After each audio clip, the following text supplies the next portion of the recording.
my privilege for the first time at a council meeting to introduce our new executive officer, Jessica Pearson. You'll recall at the last meeting we announced we had made a selection, but subject to the necessary conversations, we were unable to disclose who the selectee was. So it again is my privilege. Jessica has been with the council since 2011. She came on board early on in our history as our senior policy advisor, did such a great job in that role. Her duties were expanded to include a legislative advisor, and she served in that capacity until the end of April of this year. She officially took charge on May 1st, and it was my privilege to be able to introduce her to our staff at an all-hands meeting right here in this room.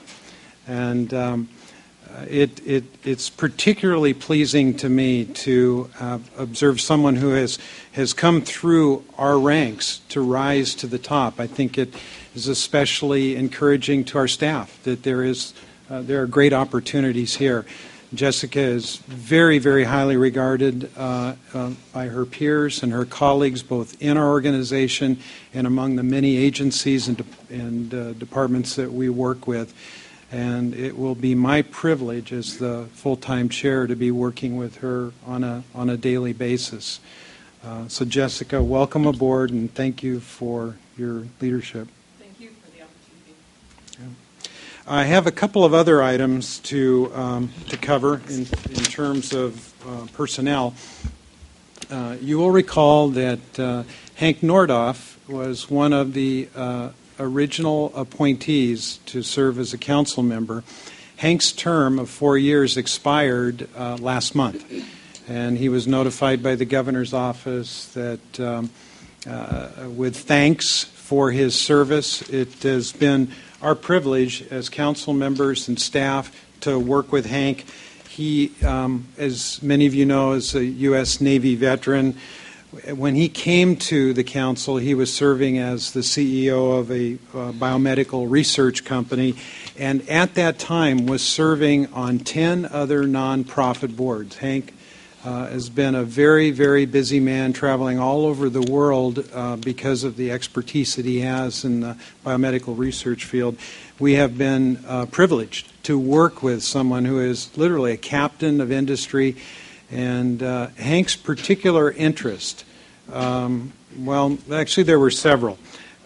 We learned a lot from him. One, he brought a business planning approach to the work that we did as we were developing the Delta Plan that was very helpful.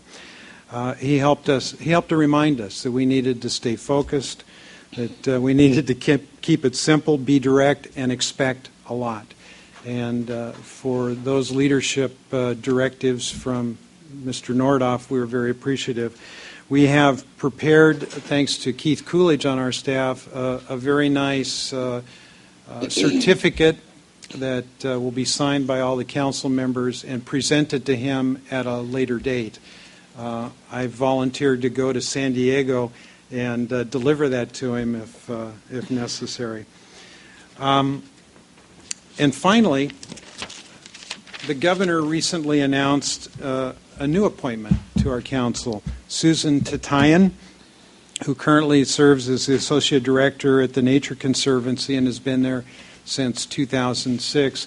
We're pleased with this appointment and look forward to working with Susan. Her term will begin sometime next week after she's sworn in. She may be here as an observer later on today, and if she does arrive, I will point her out. But not only has she served the Nature Conservancy as a resource planning executive, she has served private, state, and federal agencies as a senior resource policy planner and brings a wealth of firsthand resources experience to this council, which will be very, very appreciated.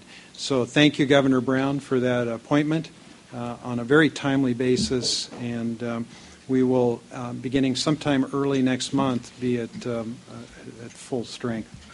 That concludes my chairman's report, unless anyone has any questions.